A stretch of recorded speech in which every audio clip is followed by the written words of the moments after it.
Sorry, you guys, if I feel like so low energy. It's not even 6 o'clock yet in the morning, and who is in the mood to just be like,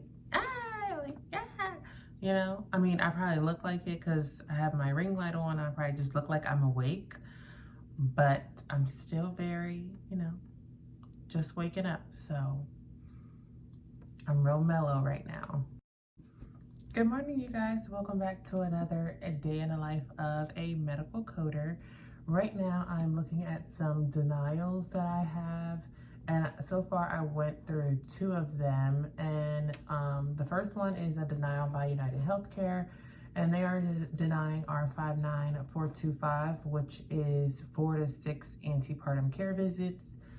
Let me see. They are denying this one because of diagnosis codes not covered. And I reviewed the claim, and it looks like the diagnosis codes that I used would have been the Z3482, which is the encounter for supervision of other normal pregnancy in her 2nd trimester.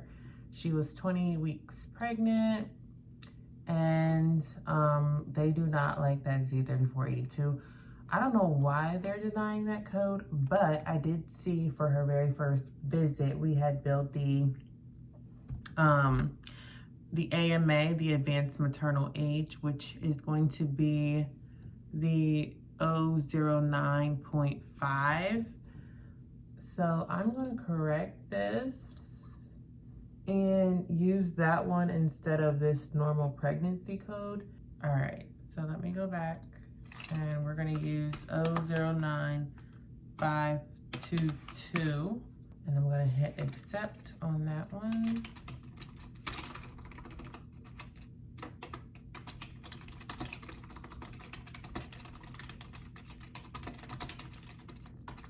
Okay, so my next denial is for neonatology, and it looks like they are denying. It says this procedure or procedure modifier combo is not compatible with another procedure combo provided on the same day according to the NCCI. And it looks like they are correct.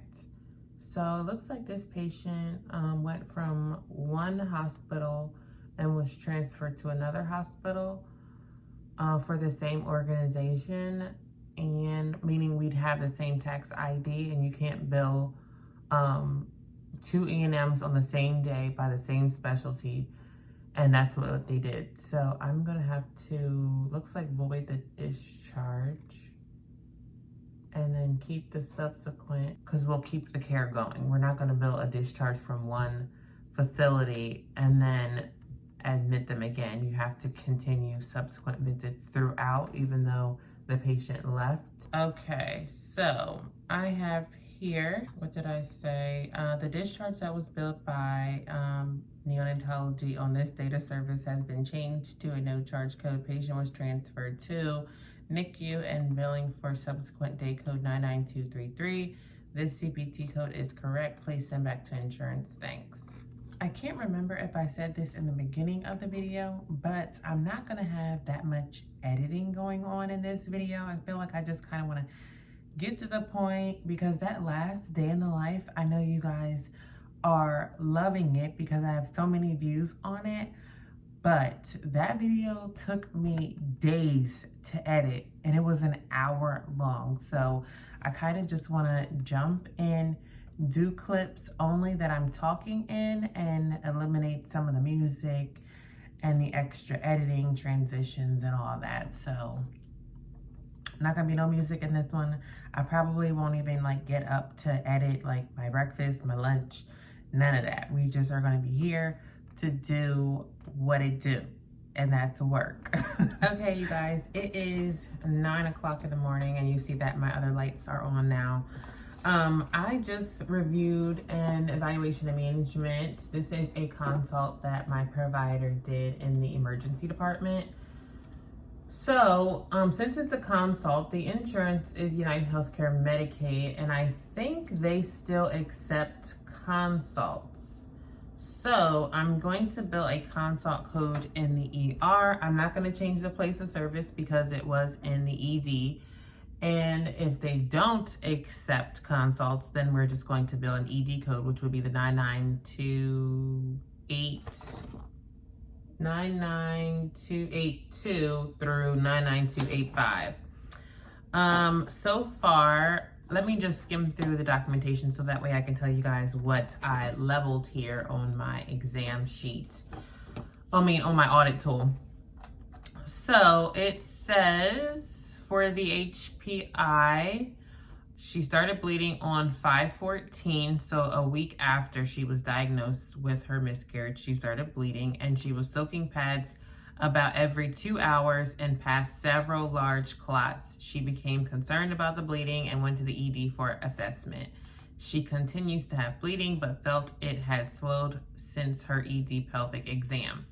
So the things that I marked off were for the HPI section. I don't know, maybe I'll take a picture and I'll show you guys what I have. That way you can see it up close. Okay, so for my HPI element, it says she started bleeding on 5/14. So it tells us the duration. So it's been going on for 1 day. She was soaking pads, so severity, because soaking to me is like intensity. For severity. And then it says every 2 hours, so that's timing. She passed several large clots. So for the large clots, I would say that is quality. She is concerned about the bleeding and went to the ED for assessment, and she continues to have bleeding. My provider did not document anything for review of systems, so I had to use that bleeding as GU for review of systems, so that gave us pertinent. Since this is in the ED, you will see that you only need 2 history areas for the emergency department. So I got past family histories. Did I get past? No, she documented social and medical history. So that's 2 there. And because I only have pertinent real systems, that's going to bring my history level to expanded problem focus. Moving on down to the exam, my provider met a detailed exam, and I will show you guys an example of that so you can see what a detailed exam looks like. Because if you look at it, it looks very, it looks comprehensive, but it really doesn't matter if she has a comprehensive exam, because that history level is going to bring her level down anyway. So when I flip it over, my medical decision making is new problem to examiner with no additional workup. We did review labs, so I gave 1 point for labs, and remember she reviewed that ultrasound. Where did she say that? Oh, right here. Patient had a pelvic ultrasound that shows possible retained POC, which is products of conception, endometrial lining 24 millimeters thick with internal blood flow. So I can give her a point for reviewed radiology section. So she has 2 points for complexity of data reviewed, 3 points for number of diagnosis and treatment options. And the patient did not want to go to the OR for DNC, dilation and curettage or suction.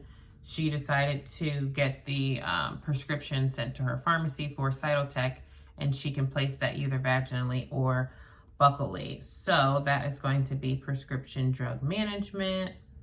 And this one would be 1 or more chronic illness with mild exacerbation. This is going to give me 3 points in the A section for final result, moderate for B, and then 2 for limited for C. So since we have 2 circles in moderate, this is going to be moderate complexity. And when I flip over for the end, this is the level that I come up with.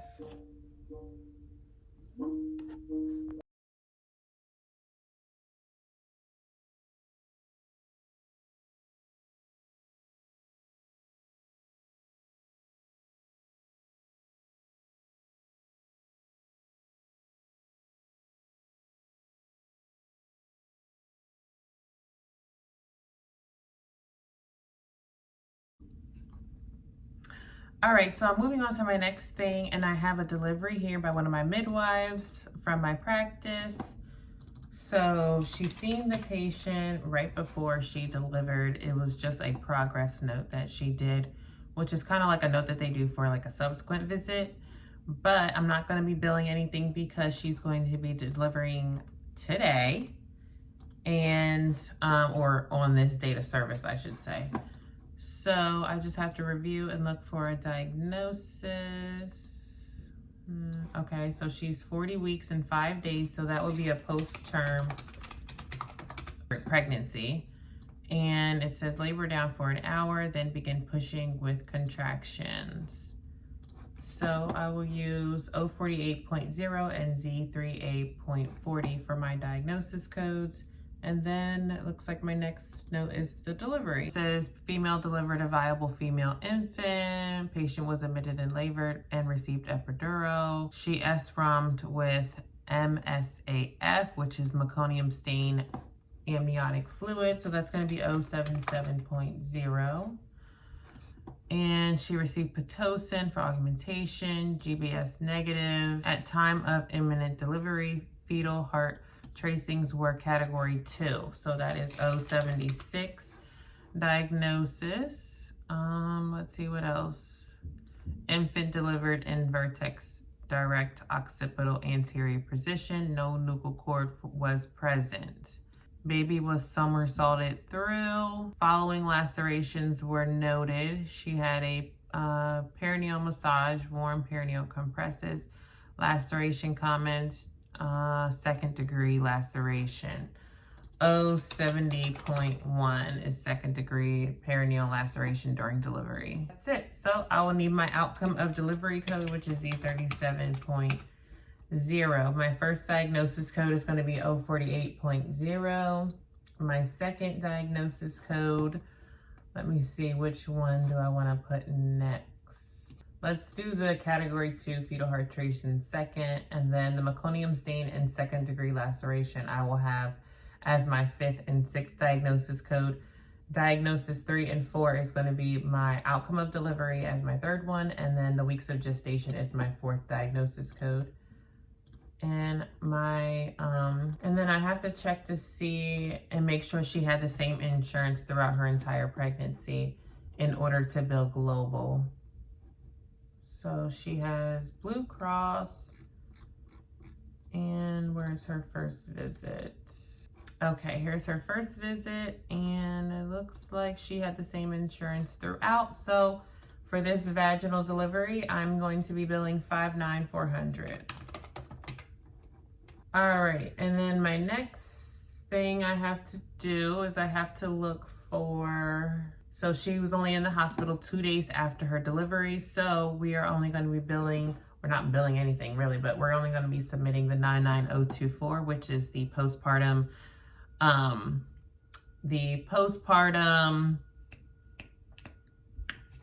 code. Okay, so my next delivery is actually by the same provider, so we're going to have another vaginal delivery. Patient came in for induction of labor, so we are not billing for any services because she came in to be induced. Let's see here, she is a class 3 obesity, so that is going to be O99214, obesity complicating childbirth. I have E66.01 for morbid obesity due to excessive calories. As my second diagnosis code for this note, she is 39 weeks, so that is going to be the Z3A39. And that is all that I can see on this H&P note. Remember, I don't have to level this note because we're not billing for anything. So all I need to do is just look for the diagnosis code and enter a no charge code just for tracking purposes.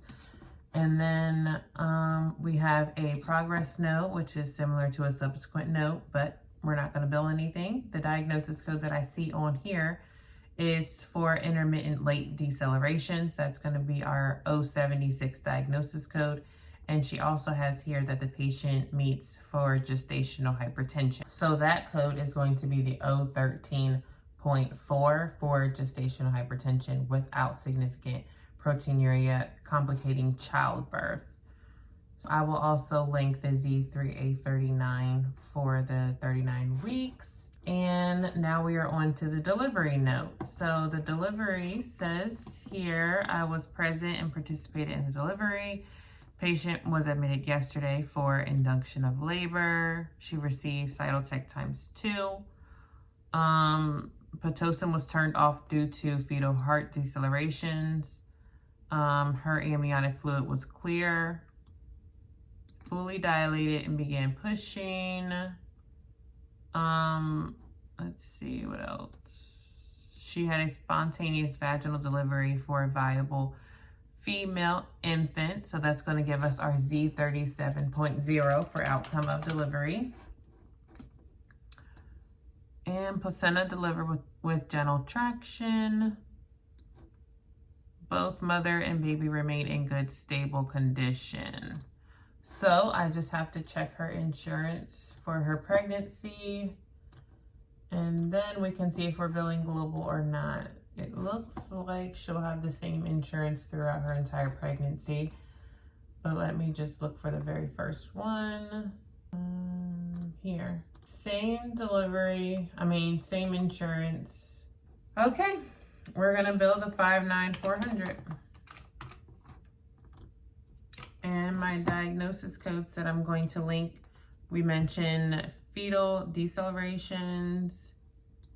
What else? Looks like that's it. So I'm gonna move some of these diagnosis codes around a little bit.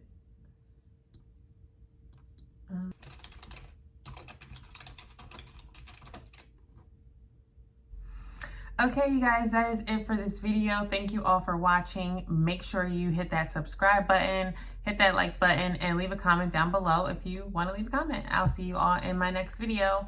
Bye.